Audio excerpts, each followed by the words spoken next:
Hello ನಮಸ್ಕಾರ. ನಾನು previous 2 ಕ್ಲಾಸಲ್ಲಿ ಕಡ್ಡಾಯ ಕನ್ನಡ ರಿಲೇಟೆಡ್ ಅಂದರೆ ಗ್ರಾಮ ಆಡಳಿತಾಧಿಕಾರಿ ಮತ್ತು ವಿಲೇಜ್ ಅಕೌಂಟೆಂಟ್ ಆಫೀಸರ್ಗೆ ಎಷ್ಟೆಲ್ಲ ಯೂಸ್ಫುಲ್ ಆಗುತ್ತೆ ಅಂತಂದರೆ ತುಂಬಾ ಯೂಸ್ಫುಲ್ ಆಗುತ್ತೆ. ಅದಕ್ಕೋಸ್ಕರ ನಾನು ಕಡ್ಡಾಯ ಕನ್ನಡ ರಿಲೇಟೆಡ್ ಕ್ವಶನ್ ಆ್ಯಂಡ್ ಆನ್ಸರ್ನ ನಾನಿಲ್ಲಿ ಈ ವಿಡಿಯೋದಲ್ಲಿ ಡಿಸ್ಕಸ್ ಮಾಡ್ಕೊಬಂದಿದ್ದೀನಿ. ಇವತ್ತು ಕೂಡ ಸ್ವಲ್ಪ ಕಡ್ಡಾಯ ಕನ್ನಡ ರಿಲೇಟೆಡ್ ಕ್ವಶನ್ ಆ್ಯಂಡ್ ಆನ್ಸರ್ನ ನೋಡೋಣ ಬನ್ನಿ. ನೋಡಿ, ಇಲ್ಲಿ ಸೂಚನೆ ಕೊಟ್ಟಿದ್ದಾರೆ. ಕೆಳಗಿನ ಪದಗಳಿಗೆ ಅವುಗಳ ಮುಂದೆ ಸೂಚಿಸಿದ ಪರ್ಯಾಯ ರೂಪಗಳನ್ನು ಸಮಾನಾರ್ಥಕವಾದ ಅಥವಾ ಅತಿ ಸಮೀಪದ ಅರ್ಥವುಳ್ಳ ರೂಪಗಳನ್ನು ಗುರುತಿಸಿ ಅಂತ ಕೊಟ್ಟಿದ್ದಾರೆ. ಇದು ಪ್ರಶ್ನೆ ಸಂಖ್ಯೆ 1ರಿಂದ 5ನೇವರೆಗೂ ಸಮಾನಾರ್ಥಕ ಪದ ಕೊಟ್ಟಿದ್ದಾರೆ. ನೋಡೋಣ ಯಾವ್ಯಾವುದು ಅಂತ. ಇಲ್ಲೊಂದು ಫಸ್ಟು ನಾವು ಏನೇ ಒಂದು ಎಕ್ಸಾಮ್ ಬರೆಯೋಕೆ ಹೋದ್ರೂ ಫಸ್ಟು ಕಡ್ಡಾಯ ಕನ್ನಡ ರಿಲೇಟೆಡು ಒಂದು ಎಕ್ಸಾಂಪಲ್ ಕೊಟ್ಟು ಆಮೇಲೆ ಯಾವ ಥರ ಬರುತ್ತೆ ಅಂತ ಇಲ್ಲಿ ಕ್ವಶನ್ ಕೇಳ್ತಾರೆ. ಇಲ್ಲಿ ನೋಡಿ ಎಕ್ಸಾಂಪಲ್ ಕೊಟ್ಟಿದ್ದಾರೆ. ಇಲ್ಲಿ ಎಕ್ಸಾಂಪಲ್ ಏನು ಅಂತ ಅಂದರೆ ಕರಿ ಅಂತ ಕೊಟ್ಟಿದ್ದಾರೆ. ಕರಿಗೆ 4 ಆಪ್ಷನ್ ಕೊಟ್ಟಿದ್ದಾರೆ. ಕರಿ ಅಂತ ಅಂದರೆ ಏನು ಮೀನಿಂಗ್ ಕೊಡುತ್ತೆ ಅಂತ ಇಲ್ಲಿ ಕೊಟ್ಟಿದ್ದಾರೆ. ಸೊ ನೋಡೋಣ. ಕರಿ ಅಂತ ಅಂದರೆ ಫಸ್ಟ್ ಒನ್ನು ಕಪ್ಪಾದ ಅಂತ ಕೊಟ್ಟಿದ್ದಾರೆ. ಕೈ ಅಂತ ಕೊಟ್ಟಿದ್ದಾರೆ. ನೆಕ್ಸ್ಟು ಆನೆ ಅಂತ ಕೊಟ್ಟಿದ್ದಾರೆ. ಬೆಟ್ಟ ಅಂತ ಕೊಟ್ಟಿದ್ದಾರೆ. ಇಲ್ಲಿ ಕರಿ ಅಂತ ಅಂದರೆ ಕಪ್ಪಾದ ಅಂತ ಬರಿಬಾರ್ದು, ಇದು ಆನೆ ಅಂತ ಆಗುತ್ತೆ. ಇದು 6th ಸ್ಟ್ಯಾಂಡರ್ಡಿಂದ 10th ಸ್ಟ್ಯಾಂಡರ್ಡ್ವರೆಗೂ ಕನ್ನಡ ಏನಿರುತ್ತೆ ಆ ಒಂದು ಪದಗಳ ಅರ್ಥದನ್ನೇ ಇಲ್ಲಿ ಕೊಟ್ಟಿರೋ ಅಂಥ ಚಾನ್ಸಸ್ ಇದೆ. ತುಂಬಾ ಕೊಟ್ಟಿದ್ದಾರೆ. ನೀವು 6ನೇ ತರಗತಿಯಿಂದ 10ನೇ ತರಗತಿವರೆಗೂ ಕನ್ನಡ ಬುಕ್ಸ್ ಓದಿದ್ರೆ ಈಸಿಯಾಗಿ ನಾವು ಅರ್ಥನ ಬರಿಬಹುದು. ಇಲ್ಲಿ ನೋಡಿ, ಕರಿ ಅಂತ ಅಂದರೆ ಕಪ್ಪಾದ, ಕೈ, ಆನೆ, ಬೆಟ್ಟ ಅಂತ ಅಂದರೆ ಕರಿ ಅಂತ ಅಂದರೆ ಆನೆ ಆಗುತ್ತೆ. Option 3 correct. ಕರಿ ಅಂದರೆ ಆನೆ. ನೋಡಿ, ಇಲ್ಲೇ ಕೊಟ್ಟಿದ್ದಾರೆ ಇದು ಎಕ್ಸ್ಪ್ಲನೇಷನ್ನು. ಇಲ್ಲಿ ಆನೆ ಎಂಬುದು ಸರಿಯಾದ ಉತ್ತರ, ಆದ್ದರಿಂದ 3ಅನ್ನು ಗುರುತಿಸಿ ಅಂತ ಕೊಟ್ಟಿದ್ದಾರೆ. ಕರಿ ಅಂತ ಅಂದರೆ ಆನೆ. ಇಲ್ಲಿ ಕೊಟ್ಟಿದ್ದಾರೆ ನೋಡಿ, ಆನೆ. ಈ ಥರ ಫಸ್ಟು ನಾವು ಏನೇ ಒಂದು ಕನ್ನಡ ರಿಲೇಟೆಡ್ ಎಕ್ಸಾಮ್ ಬರೆಯೋಕೆ ಹೋದ್ರೂ ಫಸ್ಟು ಒಂದು ಕಡ್ಡಾಯ ಕನ್ನಡದಲ್ಲಿ ಒಂದು ಎಕ್ಸಾಂಪಲ್ ಕೊಡ್ತಾರೆ. ನೆಕ್ಸ್ಟ್ ಒನ್ ನೋಡೋಣ. ಫಸ್ಟ್ ಒನ್ನು ಶಾಲಿವನ ಪದದ ಸಮಾನಾರ್ಥಕ ಪದ ಯಾವುದು ಅಂತ ಕೊಟ್ಟಿದ್ದಾರೆ. ಇದು I think 8th standard books ಎಲ್ಲ ಏನೋ ಇರಬೇಕು. ಸೊ ಕನ್ನಡದಲ್ಲಿ ನೋಡ್ಕೊಳ್ಳಿ. ಇಲ್ಲಿ ಶಾಲಿವನಗೆ ಕಾಡು, ಭತ್ತದ ಗದ್ದೆ, ವನಮಾಲಿನಿ, ಉದ್ಯಾನವನ ಅಂತ 4 ಆಪ್ಷನ್ ಕೊಟ್ಟಿದ್ದಾರೆ.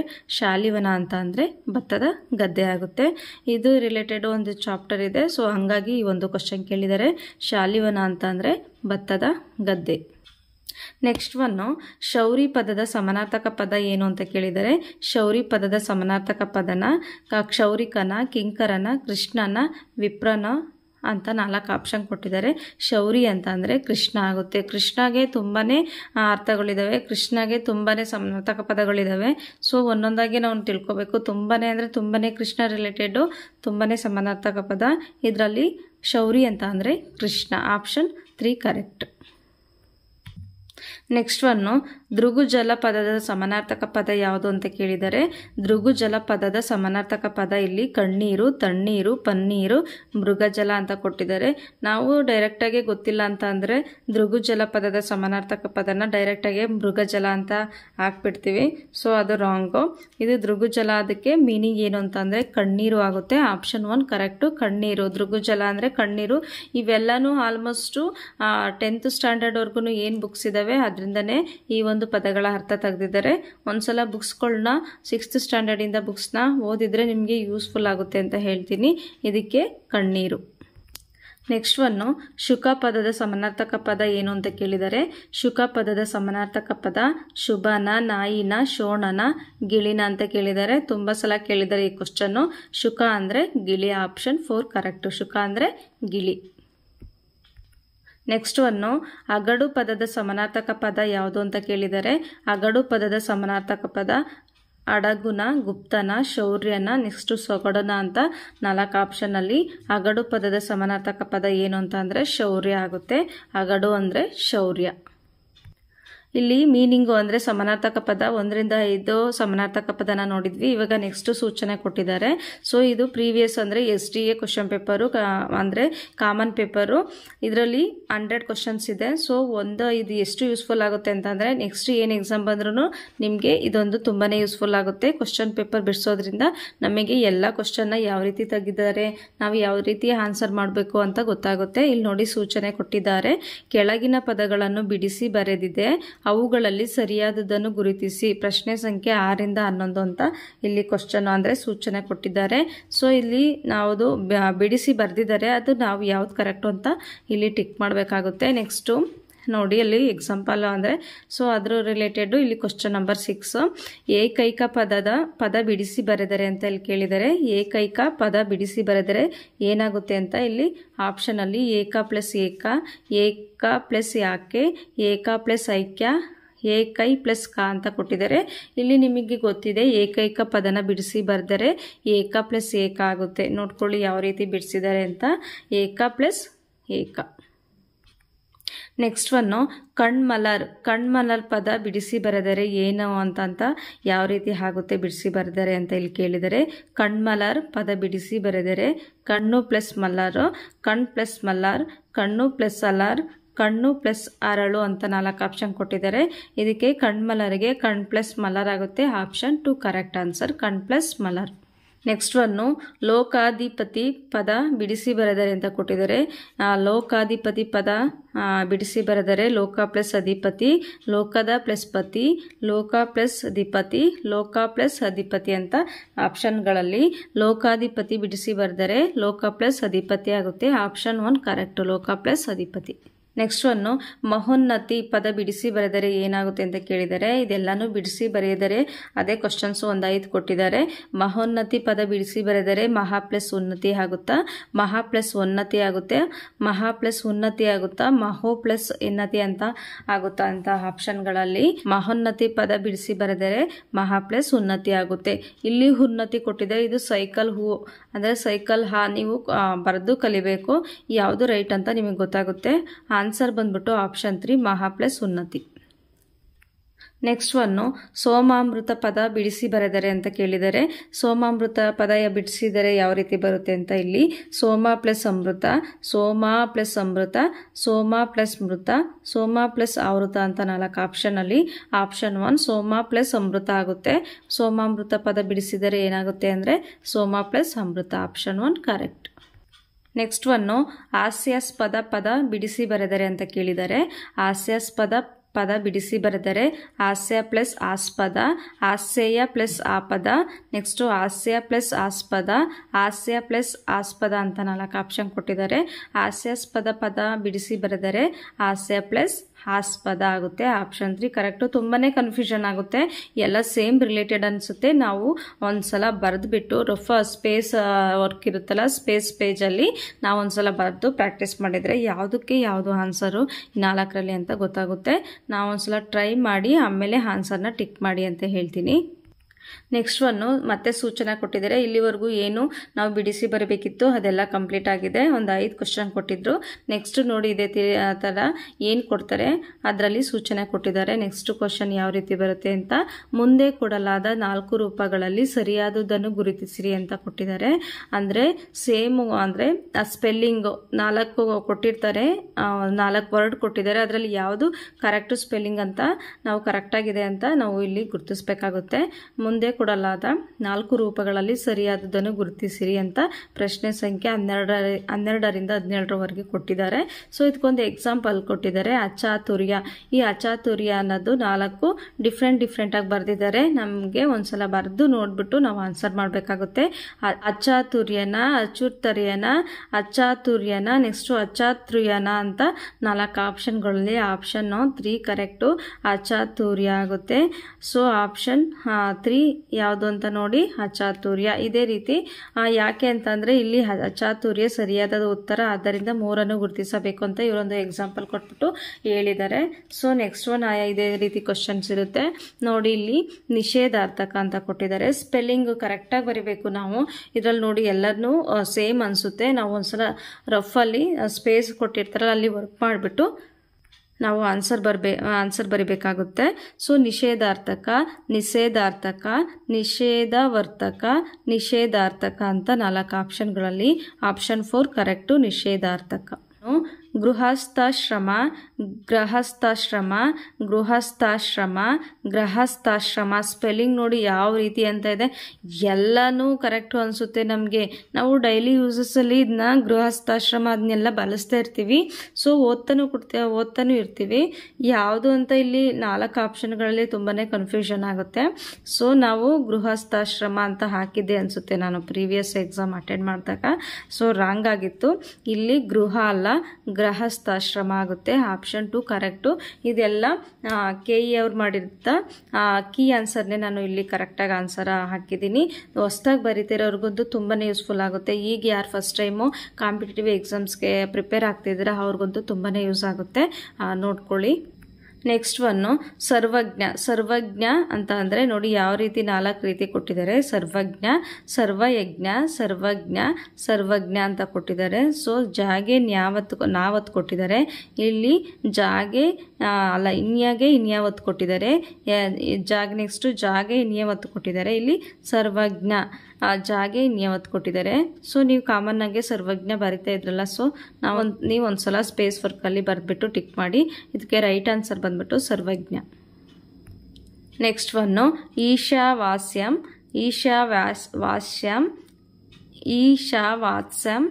ನೆಕ್ಸ್ಟು ಈಶಾವಾಸ್ಯಂ ಅಂತ ಇದೆ.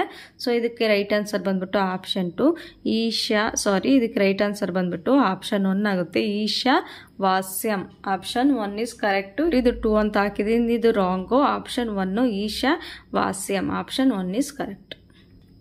ನೆಕ್ಸ್ಟ್ ಒನ್ನು ಅಮೃತ ಸಿಂಧು ಅನ್ನೋದ 4 ರೀತಿ ಕೊಟ್ಟಿದ್ದಾರೆ. ಯಾವುದು ಕರೆಕ್ಟ್ ಅಂತ ನಾವಿಲ್ಲಿ ಟಿಕ್ ಮಾಡಬೇಕು. ಅಮೃತ ಸಿಂಧು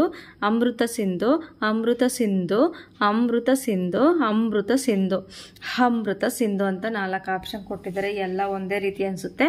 ಸೊ ನಾವು ಕರೆಕ್ಟ್ ಆಗಿರೋ ಆನ್ಸರ್ ಯಾವುದು ಅಂದರೆ ಆಪ್ಷನ್ 2 ಅಮೃತ ಸಿಂಧು ಆಗುತ್ತೆ. Option 2 is correct. Next one ಕರ್ಮಣಿ ಪ್ರಯೋಗ, ಕರ್ಮಣಿ ಪ್ರಯೋಗ ಅಂತ 4 ಆಪ್ಷನಲ್ಲಿ ರೈಟ್ ಆನ್ಸರ್ ಬಂದ್ಬಿಟ್ಟು ಯಾವುದು ಕರೆಕ್ಟ್ ಆಗಿದೆ ಈ 4ರಲ್ಲಿ ಅಂತ ಅಂದರೆ ಕರ್ಮಣಿ ಪ್ರಯೋಗ option 1 is correct. Next one ಈ ಥರ ಸ್ಪೆಲ್ಲಿಂಗ್ ಕರೆಕ್ಟ್ ಮಾಡೋದು ಮುಗ್ದೋಗಿದೆ. ಒಂದು 5 ಕ್ವಶನ್ ಕೇಳಿದ್ರು. ನೆಕ್ಸ್ಟ್ ಸೂಚನೆ ಕೊಟ್ಟಿದ್ದಾರೆ ನೋಡಿ. ಸೂಚನೆ: ಕೆಳಗಿನ ವಾಕ್ಯಗಳಲ್ಲಿ ಪ್ರಶ್ನೆ ಸಂಖ್ಯೆ 18ರಿಂದ 22ರ ಗೆರೆ ಎಳೆಯಲಾದ ಪದಗಳಲ್ಲಿ ದೋಷವಿದ್ದರೆ ಅದನ್ನು ಸರಿಪಡಿಸಲು ಮುಂದೆ ಪರ್ಯಾಯ 4 ರೂಪಗಳಲ್ಲಿ ಸೂಕ್ತವಾದದ್ದನ್ನು ಗುರುತಿಸಿ, ದೋಷವಿಲ್ಲದಿದ್ದರೆ ಸುಧಾರಣೆ ಬೇಕಿಲ್ಲ, ಆಗ 4ಅನ್ನು ಗುರುತಿಸಿ ಅಂತ ಒಂದು ಸೂಚನೆ ಕೊಟ್ಟಿದ್ದಾರೆ. ಅದಕ್ಕೆ ಎಕ್ಸಾಂಪಲ್ ಕೊಟ್ಟಿದ್ದಾರೆ. ಎಕ್ಸಾಂಪಲ್ ಏನು ಅಂತಂದರೆ ಮಕ್ಕಳು ಸಂಗೀತವನ್ನು ಸುಶ್ರಾವ್ಯವಾಗಿ ಹಾಡಿದರು ಅಂತ ಕೊಟ್ಟಿದ್ದಾರೆ. ಇಲ್ಲಿ ಹಾಡಿದರು ಅನ್ನೋದು ತಪ್ಪಾಗಿದೆ, ನಿಮಗೆ ಗೊತ್ತಿದೆ. ಹಾಡಿದರು ಅಂತಂದರೆ ಸೈಕಲ್ ಬರಬೇಕು. ಅಲ್ಲಿ ಆಪ್ಷನ್ಗಳಲ್ಲಿ ಹಾಡಿದರು, ಆಲಿಸಿದರು, ಹಾಡಿಸಿದರು, ಅಲಿಸಿದರು ಅಂತ 4 ಆಪ್ಷನ್ಗಳಲ್ಲಿ ರೈಟ್ ಆನ್ಸರ್ ಬಂದ್ಬಿಟ್ಟು ಇಲ್ಲಿ ನೋಡಿ ಅದಕ್ಕೆ ಎಕ್ಸ್ಪ್ಲನೇಷನ್ ಕೊಟ್ಟಿದ್ದಾರೆ. ಇಲ್ಲಿ ಹಾಡಿದರು ಎಂಬುದು ದೋಷವಾಗಿದ್ದು ಹಾಡಿದರು ಎಂದಿರಬೇಕು, ಆದ್ದರಿಂದ ಒಂದನ್ನು ಗುರುತಿಸಬೇಕು ಅಂತ ಇಲ್ಲಿ ಎಕ್ಸ್ಪ್ಲನೇಷನ್ ಕೊಟ್ಟಿದ್ದಾರೆ. ಇದಕ್ಕೆ ರೈಟ್ ಆನ್ಸರ್ ಬಂದ್ಬಿಟ್ಟು ಹಾಡಿದರು. ಶ್ರೀ ಮುಗಳಿ ಕನ್ನಡ ಸಾಹಿತ್ಯ ಚರಿತ ಗ್ರಂಥ ಬರೆದಿದ್ದಾರೆ ಅಂತ ಇಲ್ಲಿ ಕ್ವಶನ್ ಕೊಟ್ಟಿದ್ದಾರೆ. ಇದರಲ್ಲಿ ಶ್ರೀ ಮುಗಳಿ ಸರಿ, ಕನ್ನಡ ಸಾಹಿತ್ಯ ಚರಿತ ಅಂತ ಕೊಟ್ಟಿದ್ದಾರೆ. ಇಲ್ಲಿ ಆಪ್ಷನ್ಗಳಲ್ಲಿ ಕನ್ನಡ ಸಾಹಿತ್ಯ ಚರಿತ್ರ, ಕನ್ನಡ ಸಾಹಿತ್ಯ ಚರಿತೆ, ಕನ್ನಡ ಸಾಹಿತ್ಯ ಚರಿತ್ರೆ, ಸುಧಾರಣೆ ಬೇಕಿಲ್ಲ ಅಂತ 4 ಆಪ್ಷನ್ ಕೊಟ್ಟಿದ್ದಾರೆ. ಇಲ್ಲಿ ಕನ್ನಡ ಸಾಹಿತ್ಯ ಚರಿತ ಅನ್ನೋದು ಏನಾಗಬೇಕು ಅಂತ ಅಂದರೆ ಕನ್ನಡ ಸಾಹಿತ್ಯ ಚರಿತ್ರೆ ಆಗಬೇಕು. Option 3 is right answer. ಇಲ್ಲಿ ಚರಿತ ಆಗಿದೆ. ಸೊ ಅದೇನ ನಾವು ಇಲ್ಲಿ ಏನು ತಪ್ಪಾಗಿದೆ ಅಂತ ನೋಡಿದಾಗ ಕನ್ನಡ ಸಾಹಿತ್ಯ ಚರಿತ್ರೆ ಆಗಬೇಕು. Option 3 right. Next one Kannada ಸಾಹಿತ್ಯ ಸಮ್ಮೇಳನ ಶೀಘ್ರದಲ್ಲಿ ನಡೆಯಲಿದೆ ಅಂತ ಕೊಟ್ಟಿದ್ದಾರೆ. ನಿಮಗೆ ಇಲ್ಲಿ ಕ್ವಶನ್ ಓದಬೇಕಾದ್ರೆ ಎಲ್ಲಿ ತಪ್ಪಾಗಿದೆ ಅಂತ ಗೊತ್ತಾಗಿದೆ. ಸಮ್ಮೇಳನ ಅಂತ ಕೊಟ್ಟಿದ್ದಾರೆ. ಇದು ಸಮ್ಮೇಳನ ಸುಧಾರಣೆ ಬೇಕಿಲ್ಲ ಅಂತ 4 ಆಪ್ಷನ್ ಕೊಟ್ಟಿದ್ದಾರೆ. ಅದರಲ್ಲಿ ಕನ್ನಡ ಸಾಹಿತ್ಯ ಸಮ್ಮೇಳನ ಆಗುತ್ತೆ. Option 1 correct. ಇದು ಸಮ್ಮೇಳನ ಆಗುತ್ತೆ. ಲಾ ಕೊಟ್ಟಿದ್ದಾರೆ, ಲಾ ಅಲ್ಲ. ಸೊ ಹಂಗಾಗಿ ಇದು ರಾಂಗು. ಇದು ಸಮ್ಮೇಳನ, ಇದು ಆಪ್ಷನ್ 1 ಕರೆಕ್ಟ್ ಆಗುತ್ತೆ. ನೆಕ್ಸ್ಟ್ ಒನ್ನು ನಾಡಿನಲ್ಲಿ ಅವಿಭಕ್ತ ಕುಟುಂಬಗಳು ಉಳಿಯಬೇಕು. ಅವಿಭಕ್ತ ಅಂತ ಕುಟುಂಬಗಳು ಇದು ದೊಡ್ಡ ಹಾ ಕೊಟ್ಟಿದ್ದಾರೆ. 2ನೇ ಹಾ ಅಂದರೆ ದೀರ್ಘ ಸ್ವರದ ಹಾ ಕೊಟ್ಟಿದ್ದಾರೆ. ಸೊ ಹಂಗಾಗಿ ಇಲ್ಲಿ ತಪ್ಪಾಗಿದೆ. ಇಲ್ಲಿ ಆಪ್ಷನಲ್ಲಿ ವಿಭಕ್ತ ಕೊಟ್ಟಿದ್ದಾರೆ, ವಿಭಕ್ತ ಕೊಟ್ಟಿದ್ದಾರೆ, ಸಪ್ರೇಟಾಗಿ ಕೊಟ್ಟಿದ್ದಾರೆ. ನೆಕ್ಸ್ಟು ಅವಿಭಕ್ತ ಕೊಟ್ಟಿದ್ದಾರೆ, ಸುಧಾರಣೆ ಬೇಕಿಲ್ಲ ಅಂತ ಕೊಟ್ಟಿದ್ದಾರೆ. ಅವಿಭಕ್ತ ಕುಟುಂಬ ಆಗಬೇಕು, ದೀರ್ಘ ಹಾ ಅಲ್ಲ, ಆಗುತ್ತೆ, ಅವಿಭಕ್ತ ಕುಟುಂಬ ಆಗುತ್ತೆ. ಸೊ ಆಪ್ಷನ್ 3 ಈಸ್ ಕರೆಕ್ಟ್, ಅವಿಭಕ್ತ ಕುಟುಂಬ. ನೆಕ್ಸ್ಟ್ ಒನ್ನು ವಿಜಯನಗರ ಸಾಮ್ರಾಜ್ಯ ವೈಭವದಿಂದ ಮೆರೆಯಿತು. ಇಲ್ಲಿ ನೋಡಿ ಓದಬೇಕಾದ್ರೆ ನಾವು ತಪ್ಪು ಅಂತ ಗೊತ್ತಾಯ್ತಿದ್ದು ಸಾಮ್ರಾಜ್ಯ ಆಗಿದೆ. ಅದು ಯಾವುದು ಕರೆಕ್ಟು ಅಂತ ಇಲ್ಲಿ ಸಾಮ್ರಾಜ್ಯನ, ಸಾಮ್ರಾಟನ, ಸಾಮ್ರಾಜ್ಯನ ಸುಧಾರಣೆ ಬೇಕಿಲ್ಲ ಅಂತ 4 ಆಪ್ಷನ್ನಲ್ಲಿ ವಿಜಯನಗರ ಸಾಮ್ರಾಜ್ಯ ಅನ್ನೋದಕ್ಕೆ ಆಪ್ಷನ್ ಇದು ತಪ್ಪಾಗಿದೆ. Option 3 right. ಸಾಮ್ರಾಜ್ಯ ಜಾಗೆ ಯಾವತ್ತು ವಿಜಯನಗರ ಸಾಮ್ರಾಜ್ಯ ಆಗಬೇಕು. Option 3 correct.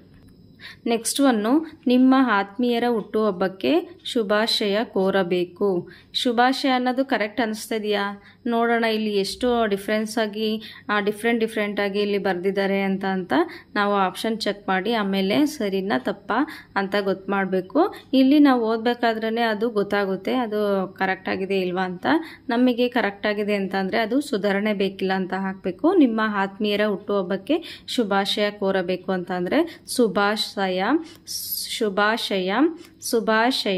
ನೆಕ್ಸ್ಟು ಸುಧಾರಣೆ ಬೇಕಿಲ್ಲ ಅಂತ ಇದೆ. ಇಲ್ಲಿ ಇದಕ್ಕೆ ರೈಟ್ ಆನ್ಸರ್ ಬಂದ್ಬಿಟ್ಟು ಇದು ಸರಿಯಾಗಿದೆ, ಶುಭಾಶಯ ಆಗುತ್ತೆ. ಅದಕ್ಕೋಸ್ಕರ ಇದನ್ನು 4th ಒನ್ ಸುಧಾರಣೆ ಬೇಕಿಲ್ಲ ಅಂತ ಟಿಕ್ ಮಾಡಬೇಕಾಗುತ್ತೆ. Option 4 correct. 4 is correct. Next one ಇಲ್ಲೋ ಕೆಳ ನೋಡಿ, ಇಲ್ಲಿ ಸೂಚನೆ ಕೊಟ್ಟಿದ್ದಾರೆ, ಮುಗ್ದೋಗಿದೆ ಅಷ್ಟು. ಯಾವುದೋ ಕರೆಕ್ಟಾಗಿ ನಾವು ಟಿಕ್ ಮಾಡಬೇಕಾಗಿತ್ತು, ಅದು ಕ್ಲೋಸ್ ಆಗಿದೆ. ಇಲ್ಲಿ ಸೂಚನೆ ಕೊಟ್ಟಿದ್ದಾರೆ, ಕೆಳಗಿನ ಪ್ರಶ್ನೆಗಳನ್ನು ಓದಿ ಉತ್ತರವನ್ನು ಗುರುತಿಸಿ ಅಂತ ಕೊಟ್ಟಿದ್ದಾರೆ. ಪ್ರಶ್ನೆ ಸಂಖ್ಯೆ 23ರಿಂದ 26ರವರೆಗೆ ಏನು ಕೊಟ್ಟಿದ್ದಾರೆ ನೋಡೋಣ. ಇದು ತತ್ಸಮ ತದ್ಭವ ರಿಲೇಟೆಡ್ ಕ್ವಶನ್ ಕೊಟ್ಟಿದ್ದಾರೆ. ಇದು ಚಾಗ ಪದದ ತದ್ಭವ ರೂಪವೇನು ಅಂತ ಕೊಟ್ಟಿದ್ದಾರೆ. ಚಾಗ ಪದದ ತದ್ಭವ ರೂಪವೇನು ಅಂತ ಇಲ್ಲಿ ಕ್ವಶನ್ಗೆ ಯೋಗ, ಭೋಗ, ತ್ಯಾಗ, ಯಾಗ ಅಂತ ಕೊಟ್ಟಿದ್ದಾರೆ. ಇಲ್ಲಿ ಚಾಗ ಪದದ ತದ್ಭವ ರೂಪ ಏನು ಅಂತಂದರೆ ತ್ಯಾಗ ಆಗುತ್ತೆ. ಆಪ್ಷನ್ 3 ತ್ಯಾಗ. ನೆಕ್ಸ್ಟ್ ಒನ್ನು ರಾಜ್ಯ ಕನ್ನಡ ಸಾಹಿತ್ಯ ಪರಿಷತ್ತು ಸ್ಥಾಪನೆಯಾದ ವರ್ಷ ಕೇಳಿದರೆ ತುಂಬಾನೇ ಇಂಪಾರ್ಟೆಂಟು. ರಾಜ್ಯ ಕನ್ನಡ ಸಾಹಿತ್ಯ ಪರಿಷತ್ತು ಸ್ಥಾಪನೆಯಾದ ವರ್ಷ 1906, 1912, 1915, 1917 ಅಂತ ಹಾಕಿದ್ದಾರೆ. ಸೊ ಇದಕ್ಕೆ ರೈಟ್ ಆನ್ಸರ್ ಬಂದ್ಬಿಟ್ಟು 1915 ಆಗುತ್ತೆ. ರಾಜ್ಯ ಕನ್ನಡ ಸಾಹಿತ್ಯ ಪರಿಷತ್ತು ಸ್ಥಾಪನೆಯಾದ ವರ್ಷ, ಯಾಕೆಂದರೆ ಇದು ಕನ್ನಡ ರಿಲೇಟೆಡ್ ಎಕ್ಸಾಮು. ಕನ್ನಡ ಸಾಹಿತ್ಯ ಪರಿಷತ್ತನ್ನ ಯಾವಾಗ ಸ್ಥಾಪನೆ ಮಾಡಿದ್ರು ಅಂತ ಆ ವರ್ಷ ಕೇಳಿದ್ರು. ಸೊ ಇದಕ್ಕೆ ರೈಟ್ ಆನ್ಸರ್ ಬಂದ್ಬಿಟ್ಟು ರಾಜ್ಯ ಕನ್ನಡ ಸಾಹಿತ್ಯ ಪರಿಷತ್ತು ಸ್ಥಾಪನೆಯಾದ ವರ್ಷ 1915. Option 3 correct. ನೆಕ್ಸ್ಟು ರಾಮಧಾನ್ಯ ಚರಿತೆಯಲ್ಲಿ ಯಾವುದರ ನಡುವೆ ಜಗಳವಾಯಿತು. ಇದಂತೂ ತುಂಬಾನೇ ಇಂಪಾರ್ಟೆಂಟು. ಈ ಒಂದು ರಾಮಧಾನ್ಯ ಚರಿತೆಯಲ್ಲಿ ಯಾವುದ್ರ ಬಗ್ಗೆ ಜಗಳ ಆಯಿತು ಅಂತ ಇಲ್ಲಿ ಕ್ವಶನ್ನ ಕೇಳಿದ್ದಾರೆ. ನವಣೆ ಮತ್ತು ಗೋಧಿ ಜೊತೆನಾ, ರಾಗಿ ಮತ್ತು ಭತ್ತ ಜೊತೆನಾ, ಜೋಳ ಮತ್ತು ಸಜ್ಜೆ ಜೊತೆನಾ, ನೆಕ್ಸ್ಟು ಹಸು ಮತ್ತು ಹುಲಿ ಜೊತೆನಾ ಅಂತ ಇಲ್ಲಿ 4 ಆಪ್ಷನ್ಗಳಲ್ಲಿ ರಾಮಧಾನ್ಯ ಚರಿತೆಯಲ್ಲಿ ಯಾವುದರ ನಡುವೆ ಜಗಳವಾಯಿತು ಅಂತಂದರೆ ರಾಗಿ ಮತ್ತು ಭತ್ತ ಆಗುತ್ತೆ. ಆಪ್ಷನ್ 2 ಕರೆಕ್ಟು, ರಾಗಿ ಮತ್ತು ಭತ್ತ. ನೆಕ್ಸ್ಟ್ ಒನ್ನು ತತ್ವ ಪದಕಾರ ಶಿಶುನಾಳ ಶರೀಫರ ಗುರು ಯಾರು ಅಂತ ಇಲ್ಲಿ ಕ್ವಶನ್ ಕೇಳಿದ್ದಾರೆ. ಇಲ್ಲಿ ಗೋವಿಂದ ಭಟ್, ರಮಾಕಾಂತ ಭಟ್, ಫಕೀರೇಶ್ವರರು, ಶಿಶುನಾಳ ದೀಶಾ ಅಂತ 4 ಆಪ್ಷನ್ ಕೊಟ್ಟಿದ್ದಾರೆ. ಶಿಶುನಾಳ ಶರೀಫರ ಗುರು ಯಾರು ಅಂತ ಅಂದರೆ ಗೋವಿಂದ ಭಟ್ಟು. ಈ ಥರ ಸಾಹಿತ್ಯ ರಿಲೇಟೆಡ್ ಕ್ವಶನ್ ಕೊಟ್ಟಿದ್ದಾರೆ. ಅಂದರೆ ಇದು ವಚನಕಾರರದು ಅಂಕಿತನಾಮ ಈ ಥರ ಎಲ್ಲ ಕ್ವಶನ್ ಕೇಳ್ತಾರೆ. ಇದರಲ್ಲಿ ಶಿಶುನಾಳ ಶರೀಫರ ಗುರು ಯಾರು ಅಂತ ಅಂದರೆ Govinda Bhat. Option 1 is correct. ನೋಡಿ, ಇಂಗ್ಲಿಷ್ ಶಬ್ದಕ್ಕೆ ಸಮಾನಾರ್ಥಕವಾದ ಕನ್ನಡ ಪದವನ್ನು ಗುರುತಿಸಿ ಅಂತ ಇಲ್ಲಿ ಸೂಚನೆ ಕೊಟ್ಟಿದ್ದಾರೆ. ಇಂಗ್ಲಿಷ್ ಶಬ್ದಕ್ಕೆ ಅಂದರೆ ಇಂಗ್ಲೀಷಲ್ಲಿ ಏನಂತ ಕರೀತಾರೆ, ಇಂಗ್ಲಿಷ್ ಶಬ್ದನ ಕನ್ನಡದಲ್ಲಿ ಏನಂತ ಕರೀತಾರೆ, ಏನಂತ ಹೇಳ್ತಾರೆ ಅಂತ, ಇಂಗ್ಲಿಷ್ ವರ್ಡ್ಗೆ ಕನ್ನಡದಲ್ಲಿ ಏನಂತ ಕರೀತಾರೆ, ಏನಂತ ಹೇಳ್ತಾರೆ, ಏನಂತ ಯೂಸ್ ಮಾಡ್ತಾರೆ ಅಂತ ಇಲ್ಲಿ ಸೂಚನೆ ಕೊಟ್ಟಿದ್ದಾರೆ. ಅದೇ ರೀತಿ ಕ್ವಶನ್ನು ಕೊಟ್ಟಿದ್ದಾರೆ. ಸೊ ನೋಡೋಣ. ಇಲ್ಲಿ ನೋಡಿ, ಇಲ್ಲಿ ಕ್ವಶನ್ನು, ಸ್ವಾತಂತ್ರ್ಯ ನಂತರದಲ್ಲಿ ಭಾರತದ ಆರ್ಥಿಕ ಕ್ಷೇತ್ರದಲ್ಲಿ ಸಾಧನೆ ರಿಮಾರ್ಕಬಲ್ ಆಗಿದೆ. ಇದು ರಿಮಾರ್ಕಬಲ್ ಅನ್ನೋದು ಇಂಗ್ಲಿಷ್ ವರ್ಡ್ ಆಗುತ್ತೆ. ಇದನ್ನ ಕನ್ನಡದಲ್ಲಿ ಏನಂತ ಕರೀತಾರೆ ಅಂತ ಇಲ್ಲಿ ಆಪ್ಷನ್ಗಳಲ್ಲಿ ಕಳಪೆಯಾದದ್ದು, ಗುರುತರವಾದದ್ದು, ಚರ್ಚಾಸ್ಪದವಾದದ್ದು, ತಟಸ್ಥವಾದದ್ದು ಅಂತ 4 ಆಪ್ಷನ್ಗಳಲ್ಲಿ ರಿಮಾರ್ಕಬಲ್ ಅಂತ ಅಂದರೆ ಆಪ್ಷನ್ 2 ಗುರುತರವಾದದ್ದು ಆಗುತ್ತೆ. Option 2 is correct. ರಿಮಾರ್ಕಬಲ್ ಅಂದರೆ ಗುರುತರವಾದದ್ದು. ನೆಕ್ಸ್ಟ್ ಒನ್ನು ಸಾಲ ಪಡೆಯಲು ಖಾತೆದಾರರ ಸಹಿಗಳ ಸ್ಪೆಸಿಮನ್ಗಳನ್ನು ಕೇಳುತ್ತಾರೆ. ಸಾಲ ಪಡೆಯಲು ಖಾತೆದಾರರ ಸಹಿಗಳ ಸ್ಪೆಸಿಮನ್ಗಳನ್ನು ಕೇಳುತ್ತಾರೆ ಅಂತ ಇಲ್ಲಿ ಕ್ವಶನ್ನಲ್ಲಿ ಸ್ಪೆಸಿಮನ್ ಅಂತ ಅಂದರೆ ಕನ್ನಡದಲ್ಲಿ ಏನಂತ ಕರೀತಾರೆ ಅಂತ ಅಂದರೆ ಆಪ್ಷನ್ ನಕಲು, ವಿಶೇಷ, ವರದಾರಿ, ನೆಕ್ಸ್ಟ್ ಗಿಡಗಳ ಅಂತ 4 ಆಪ್ಷನ್ ಕೊಟ್ಟಿದ್ದಾರೆ. ಸೊ ಇದು ನಾವು ಎಲ್ಲ ನಕಲು ಅಂತ ಹಾಕಿದ್ವಿ. ಕೀ ಆನ್ಸರಲ್ಲಿ ಇದಕ್ಕೆ ಅವ್ರಿಗೆ ಡೌಟ್ ಆಗಿ ಗ್ರೇಸ್ ಮಾರ್ಕ್ಸ್ ಕೊಟ್ಟಿದ್ರು. ಸೊ ಇದಕ್ಕೆ ಸ್ಪೆಸಿಮನ್ ಅಂತ ಅಂದರೆ ಗ್ರೇಸ್ ಮಾರ್ಕ್ಸ್ ಕೊಟ್ಟಿದ್ರು. ಒಟ್ಟಿನಲ್ಲಿ ನಾವು ನಕಲು ಅಂತ ಆ್ಯಕ್ಚುಲಿ ಆಗುತ್ತೆ. ಅದಕ್ಕೆ ಇವಾಗ ಆ ಟೈಮಲ್ಲಿ ಎಕ್ಸಾಮ್ಗೆ ಗ್ರೇಸ್ ಮಾರ್ಕ್ಸ್ ಇತ್ತು. ಸೊ ನಿಮಗೆ ಗೊತ್ತಿದ್ರೆ ನನಗೆ ಕಮೆಂಟ್ ಮೂಲಕ ತಿಳಿಸಿ. ಸ್ಪೆಸಿಮನ್ ಅಂತ ಅಂದರೆ ಕನ್ನಡದಲ್ಲಿ ಏನು ಅಂತ ನನಗೆ ಕಮೆಂಟ್ ಮೂಲಕ ತಿಳಿಸಿ ಅಂತ ಕೇಳ್ಕೊತೀನಿ. ನೆಕ್ಸ್ಟ್ ಒನ್ನು ವಿಧಾನಸಭೆಯಲ್ಲಿ ನಿಗದಿತ ವಿಷಯಕ್ಕೆ ಸಂಬಂಧಿಸಿದಂತೆ ಬಿಲ್ ಅನ್ನು ಮಂಡಿಸಲಾಗುತ್ತದೆ ಅಂತ ಇಲ್ಲಿ ಕ್ವಶನ್ ಕೇಳಿದ್ದಾರೆ. ಬಿಲ್ ಅಂತ ಅಂದರೆ ಈ ಕನ್ನಡದಲ್ಲಿ ಏನು ಅಂತ ನಾವು ಇಲ್ಲಿ ಟಿಕ್ ಆಗಬೇಕಾಗುತ್ತೆ. ನೋಡಿ, ಕ್ಯಾಶುಯಲ್ ಆಗಿ ನಾವು ಡೈಲಿ ಯೂಸಲ್ಲಿ ಇದೆಲ್ಲ ಬಿಲ್ ಅಂತ ಈ ಥರ ಎಲ್ಲ ಇಂಗ್ಲೀಷಲ್ಲೇ ಯೂಸ್ ಮಾಡ್ತಾ ಇರ್ತೀವಿ. ಬಟ್ ಕನ್ನಡದಲ್ಲಿ ಅದನ್ನು ಏನಂತ ಕರೀತಾರೆ ಅಂತ ಸೊ ನಾವು ಟಿಕ್ ಮಾಡಬೇಕಾಗುತ್ತೆ. ಸೊ ಬಿಲ್ ಅಂತ ಅಂದರೆ ಕಾನೂನು, ಅನುಸೂಚನೆ, ಅಧಿಸೂಚನೆ, ಮಸೂದೆ ಅಂತ ಇಲ್ಲಿ ಆಪ್ಷನ್ ಕೊಟ್ಟಿದ್ದಾರೆ.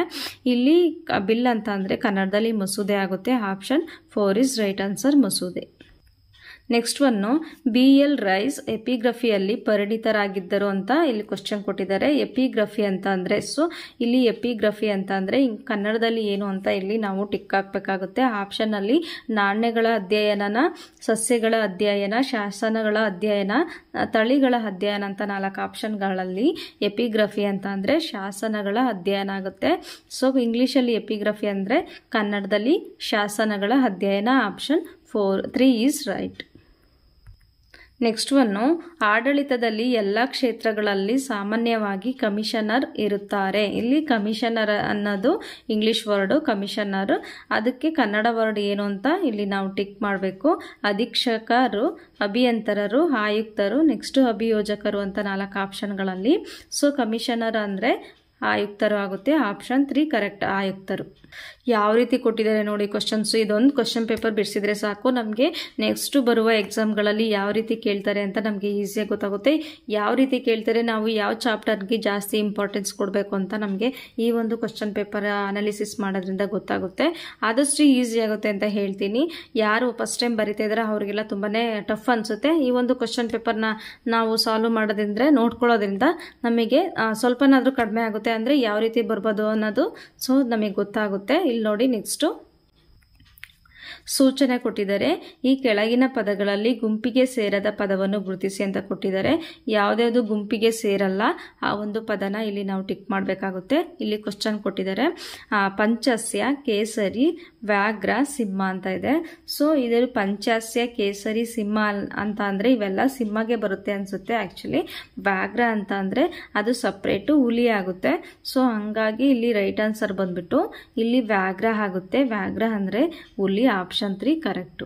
ನೆಕ್ಸ್ಟ್ ಒನ್ನು ಚಂದ್ರಚೂಡ, ಫಾಲನೇತ್ರ, ಶೂಲಾಧರ, ಚಕ್ರಾಧರ ಅಂತ ಇಲ್ಲಿ 4 ಆಪ್ಷನ್ಗಳಲ್ಲಿ ಕ್ವಶನ್ ಇದು ಆಪ್ಷನ್ ಏನಲ್ಲ. ಇದರಲ್ಲಿ ಚಂದ್ರಚೂಡ, ಫಾಲನೇತ್ರ, ಶೂಲಾಧರ ಅನ್ನೋದು ಅವರು ಶಿವಂಗೆ ಸಂಬಂಧಪಟ್ಟಿದ ಹೆಸರುಗಳು, ನೇಮ್ಗಳು ಅನ್ಸುತ್ತೆ. ಚಕ್ರಾಧರ ಅಂತ ಅಂದ್ರೆ ವಿಷ್ಣು ಆಗುತ್ತೆ. ಸೊ ಹಂಗಾಗಿ ಇದು ಯಾವುದು ಸಂಬಂಧ ಪಟ್ಟಿಲ್ಲ ಈ 3 ಜೊತೆ ಅಂತ ಅಂದ್ರೆ ಬೇರೆ ಅಂತ ಅಂದ್ರೆ ಚಕ್ರಾಧರ ಆಗುತ್ತೆ. ಆಪ್ಷನ್ 4 ಕರೆಕ್ಟ್, ಚಕ್ರಾಧರ. ನೆಕ್ಸ್ಟ್ ಒನ್ನು ಸಖ, ರಿಪು, ವೈರಿ, ಹರಿ ಅಂತ ಇಲ್ಲಿದೆ. ಸಖು, ವೈರಿ, ಹರಿ ಇದೆಲ್ಲ ಒಂದೇ ಮೀನಿಂಗ್ ಬರುತ್ತೆ. ಸೊ ಇದು ಸಖ ಅನ್ನೋದು ಸಪ್ರೇಟ್ ಆಗುತ್ತೆ. ಸೊ ಅದಕ್ಕೆ ರೈಟ್ ಆನ್ಸರ್ ಬಂದ್ಬಿಟ್ಟು ಇದು ಸಖ ಅನ್ನೋದನ್ನ ಇಲ್ಲಿ ನಾವು ಟಿಕ್ ಮಾಡಬೇಕಾಗುತ್ತೆ. ಸೊ ರೈಟ್ ಆನ್ಸರ್ ಬಂದ್ಬಿಟ್ಟು ಆಪ್ಷನ್ 1. ನೆಕ್ಸ್ಟು ಸೂಚನೆ ಕೊಟ್ಟಿದ್ದಾರೆ. ಪ್ರಶ್ನೆ ಸಂಖ್ಯೆ 35ರಿಂದ 44ರವರೆಗಿನ ಪ್ರಶ್ನೆಗಳಿಗೆ ಅರ್ಥ ಬರೆಯಿರಿ. ಅರ್ಥ ಕೇಳಿದರೆ ಮತ್ತೆ ನೋಡಿ, ನಾನು ಫಸ್ಟ್ ಸ್ಟಾರ್ಟಿಂಗ್ ಹೇಳ್ಬೇಕಾದ್ರೆ ಸಮಾನಾರ್ಥಕ ಪದ ಕೇಳಿದ್ರು. ಸೊ ಇಲ್ಲಿ ಮತ್ತೆ ಅರ್ಥ ಕೇಳಿದ್ದಾರೆ.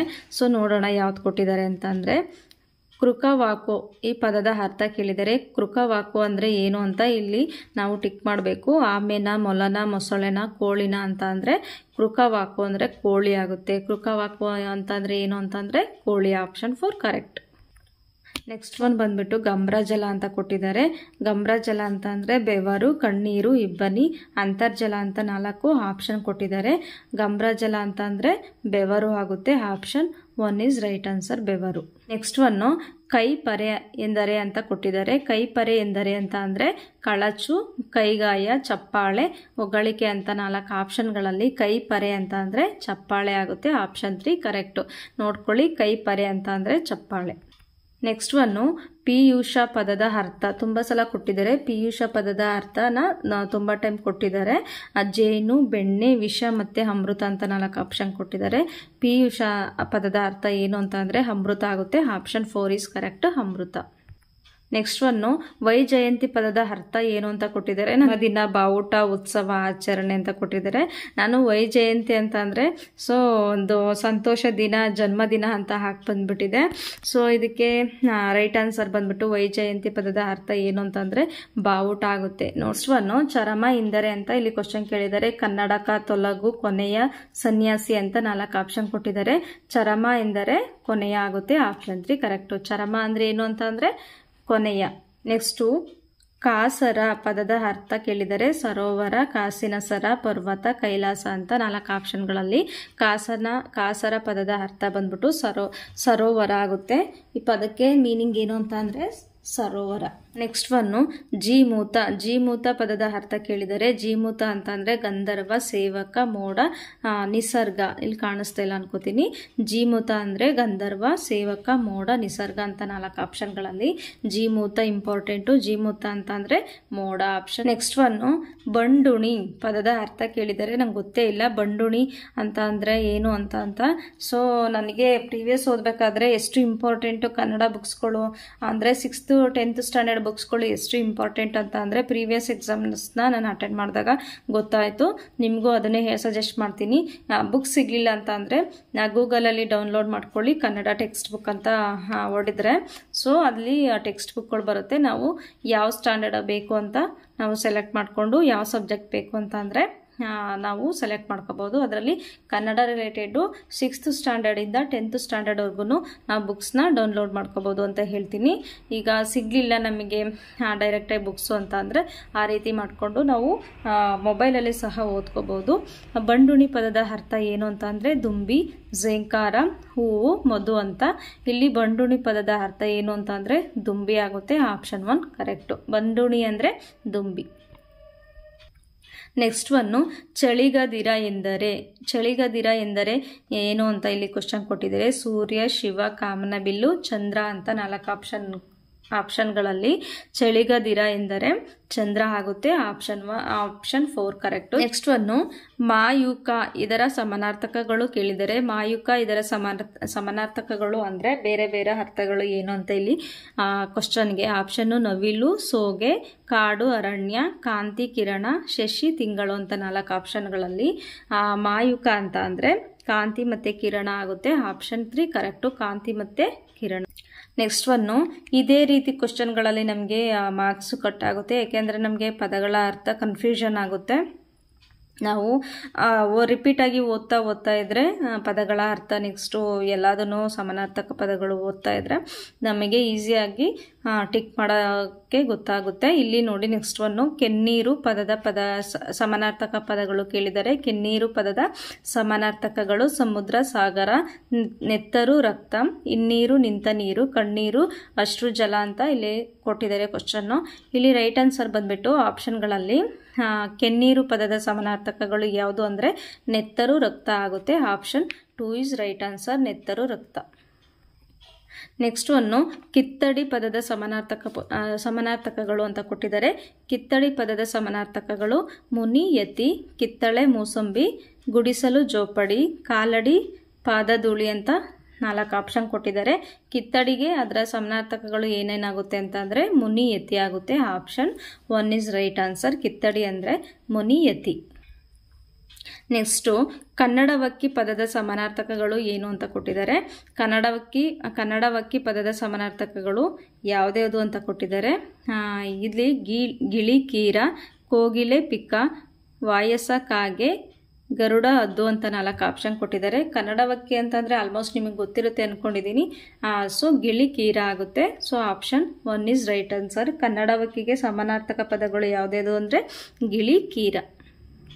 ನೋಡಿ ಇಲ್ಲಿವರೆಗೂ ಫಸ್ಟಿಂದ 48 ಕ್ವಶನ್ವರೆಗೂ ನಿಮ್ಮ ಹತ್ರ ಇಲ್ಲಿ ನಾನು ಈ ಒಂದು ವಿಡಿಯೋದಲ್ಲಿ ಕ್ವಶನ್ ಆ್ಯಂಡ್ ಆನ್ಸರ್ ಅಂದರೆ ಪದಗಳ ಅರ್ಥಗಳು, ನೆಕ್ಸ್ಟು ಬಿಡಿಸಿ ಬರೆಯಿರಿ, ಸಮಾನಾರ್ಥಕ ಪದಗಳು, ನೆಕ್ಸ್ಟ್ ಪ್ರತಿಯೊಂದನ್ನು ಇಲ್ಲಿ ನಾನು ಈ ವಿಡಿಯೋದಲ್ಲಿ ಶೇರ್ ಮಾಡ್ತೀನಿ. ಇನ್ನು ಅರ್ಥ ಆಗೋ ಥರ ನಿಮಗೆ ಹೇಳಿದ್ದೀನಿ ಯಾವ ಥರ ಬಂದಿತ್ತು ಪ್ರೀವಿಯಸ್ ಇಯರ್ ಕ್ವಶನ್ ಪೇಪರಲ್ಲಿ ಅಂತ. ಈ ಒಂದು ಕ್ವಶನ್ ಪೇಪರ್ ಅನಾಲಿಸಿಸ್ ಮಾಡಿದ್ರಿಂದ ತುಂಬಾ ಯೂಸ್ಫುಲ್ ಆಗುತ್ತೆ. ಕಡ್ಡಾಯ ಕನ್ನಡ ಯಾರ್ಯಾರು ಬರೀತಿದ್ರೆ ಅವ್ರಿಗೆಲ್ಲ ತುಂಬಾ ಯಾವ ರೀತಿ ಕೊಡ್ತಾರೆ ಅಂತ ನಿಮಗೆ ಅರ್ಥ ಆಗುತ್ತೆ. ನೆಕ್ಸ್ಟ್ ಹೊಸ ಹೊಸ ಪದಗಳು ಬರ್ತವೆ, ಅದನ್ನು ನಾವು ತಿಳ್ಕೊಳ್ಳೋದ್ರಿಂದ ಮುಂದೆ ನಮಗೆ ಈಸಿ ಆಗುತ್ತೆ ಅಂತ ಹೇಳ್ತೀನಿ. ನೆಕ್ಸ್ಟ್ ಕ್ಲಾಸಲ್ಲಿ ಇನ್ನು ಮಿಕ್ಕಿದ್ದ ಕ್ವಶನ್ ಆ್ಯಂಡ್ ಆನ್ಸರ್ನ ನಿಮ್ಮ ಹತ್ರ ಹೇಳ್ತೀನಿ ಅಂತ ಹೇಳ್ತಾ, ಇಲ್ಲಿವರೆಗೂ ಯಾರೆಲ್ಲ ನಮ್ಮ ಚಾನಲ್ನ ನೋಡ್ತಾ ಇದ್ದೀರಾ, ಇಲ್ಲಿವರೆಗೂ ಪ್ರೋತ್ಸಾಹ ಮಾಡಿಕೊಂಡು ಯಾರೆಲ್ಲ ನಮ್ಮ ಚಾನಲ್ನ ನೋಡ್ತಾ ಇದ್ದೀರಾ ಅವ್ರಿಗೆಲ್ಲ ಥ್ಯಾಂಕ್ ಯು ಹೇಳ್ತೀನಿ. ಪ್ಲೀಸ್ ಸಬ್ಸ್ಕ್ರೈಬ್ ಮಾಡಿ ಚಾನಲ್ನ ನೋಡಿ ಅಂತೀನಿ. ಯಾಕೆ ಅಂತ ಅಂದರೆ ನಾನು ಏನೇ ಒಂದು ವಿಡಿಯೋಸ್ ಮಾಡಿ ಅಪ್ಲೋಡ್ ಮಾಡಿದ್ರೂ ಅದರ ನೋಟಿಫಿಕೇಷನ್ ನಿಮಗೆ ಬೇಗ ಬರಬೇಕು ಅಂತಂದರೆ ನೀವು ಆದಷ್ಟು ನನ್ನ ಚಾನಲ್ನ ಸಬ್ಸ್ಕ್ರೈಬ್ ಮಾಡೋದನ್ನ ಮರಿಬೇಡಿ ಅಂತ ಕೇಳ್ಕೊತೀನಿ. ನನ್ನ ಚಾನಲ್ ನೇಮ್ ಬಂದುಬಿಟ್ಟು ಎಕ್ಸಾಮ್ಸ್ ಥೆರಪಿ ಅಂತ. ಪ್ಲೀಸ್ ಸಪೋರ್ಟ್ ಮಾಡಿ, ಶೇರ್ ಮಾಡಿ, ಆದಷ್ಟು ನಿಮಗೆ ಯೂಸ್ಫುಲ್ ಆಗುತ್ತೆ ಅಂತ ಹೇಳ್ತೀನಿ. ಇಲ್ಲಿವರೆಗೂ ವಿಡಿಯೋ ನೋಡಿದ್ದಕ್ಕೆ ಥ್ಯಾಂಕ್ ಯು ಸೋ ಮಚ್. ಇದೇ ಥರ ವಾಚ್ ಮಾಡಿ. Thank you so much.